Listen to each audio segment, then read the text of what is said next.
Tajā dienā, kad kāds nenoskaidrots ļaundaris iešāva uz virbulim, Varis savu veco plaušu bija izveicis parciņā uzpīpēt. Pēc tam abi devās uz tirgu, lai satiktu Mirdzu. Kā gadījās kā ne, Varim no kabatas izkrita cimds, un plauša viņam uzšpļāva kožļini. Tad tāda ir tava pateicība par 100 gadu roku sildīšanu, zūdījās cimds. Nu, redzēs, kurš smiesies pēdējais.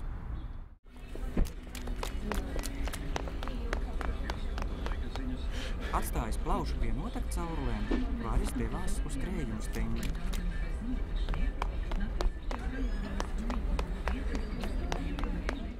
Tur viņa bija daļā pārdevēja ar violīšu krāsas matiem un saulrietas ārdām lūpām.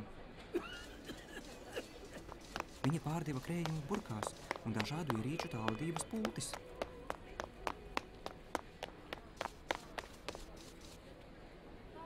Varis bija noskaidrojis, ka krējuma piegādātājs bija Mirdzas māsīcas vīra pusbrāļa māsas dēla krustāvs. Tātad viņi nebija precējušies.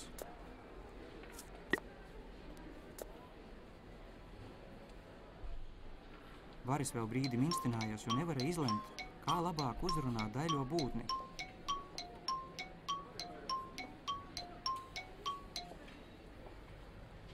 Čau, sirsniņ, viņš teica. Puslitru kā parasti? Varis bija diezgan pārliecināts, ka pats liktenis viņus savidis kopā un atbildēja. Nē, šoreiz litru. Mirdza pacēla acis no speķainā darba galda un neizpratnē raudzījās pircējā. Laiks apstājās. Viņa ieraudzīja, cik saposies Varis šodien bija, cik smaidīgu seju un tīru kreklu, pat kreisais riņķis zem acis bija sarāvies. Visu mūžu esmu meklējis tieši šo pulti. Vēl kaut kas? Nē, tas ir jā, Varis tūcījās un mulsa. Vai jums garšo cepta ola vai vārīta? Atkarībā no tā, vai ar majonēzi vai bez, šamējā atcirta. Un beidziet man liet krējumu ausīs. Stāstiet, kam dēļ esiet šeit atnācis. Cilvēki tevis dēļ netiek mājās no darba. Varis saņēma pēdējās drosmes paliekas un izdvesa.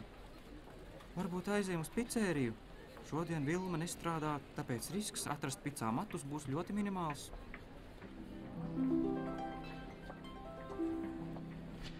Tajā brīdī kāds nenoskaidros ļaundaris iešāva sievietei, kas nevarēja atrast, kur šeit ir tomāti.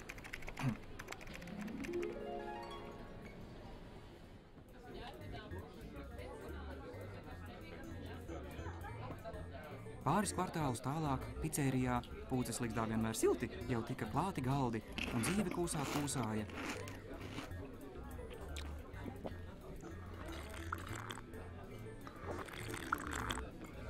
Telpas stūrī, tieši blakus, pēc pēdējā modes kliedziena dizainētajai sienai, jau gaidīja rezervēts galdiņš.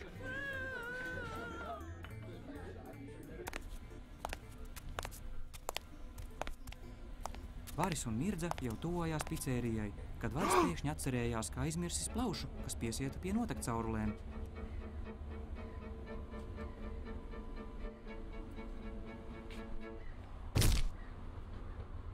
Bet ko nu lai dara? Randiņš jau sarunāts, nu neies taču dāmai ar savu veco plaušu uzmākties. Gan jau viņai nekas slikts nenotiks.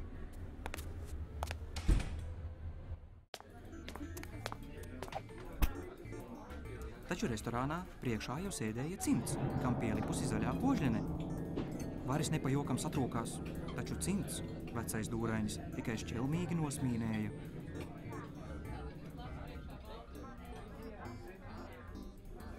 Varis izlikās, ka cimdu neredz, pasūtīja biešu zupu sev un ābolu pīrāgu dāmai. Kamēr ēdiens gatavojās, Varis nolēma izstāstīt viņai par savu bērnību.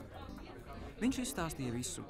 Kā laukos pļavās sienāšu ķēris, kā vistas baidījis, kā jenotu ar cukuru barojas.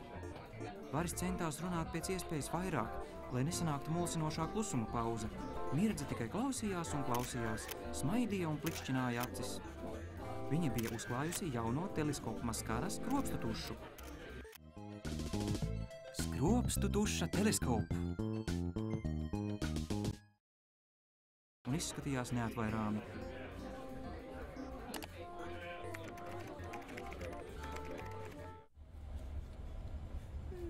Pa to laiku pie tirgus plača renstelēm piesietā plauša jau bija tuvu izmisumam.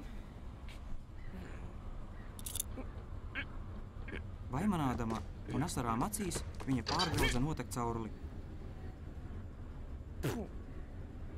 Nu, vāris man dabūs sutas dampi. Pa to laiku negantais Cimds jau sāka īstenot savu atriebības plānu.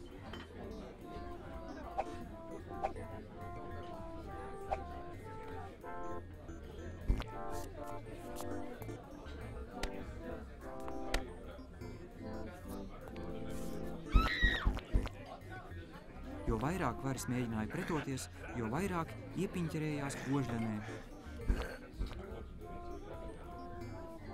To redzēdams, resns ūsains Plikpauris, kas Pulces ligzdā strādāja par mīklas mīcītāju, ar savu jauno Nokiju izsauca policiju.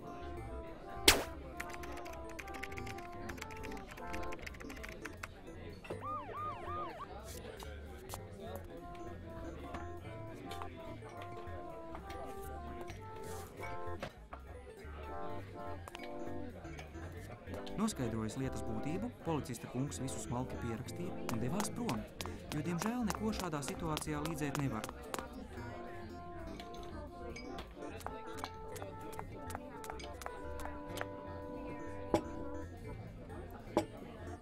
Tika pasniegta biešu zupa un ābolu pīrāgs, kad nikna ietesās plauša. Bet ieraudzījusi abus cietušos, sajūta tādu kā žēlumu. Tā kā arī plauša diezko palīdzēt nevarēja, parūpējusies, lai vismaz manta neiet postā, viņa gāja mājās.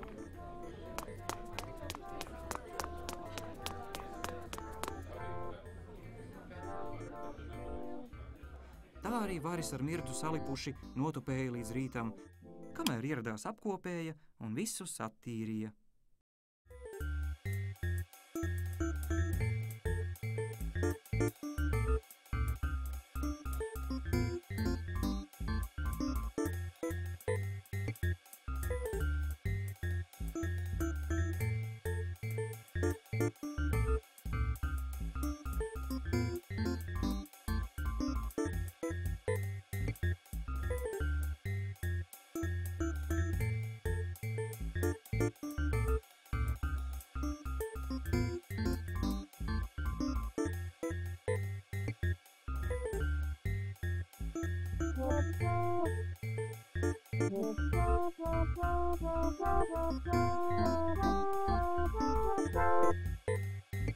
Thank you.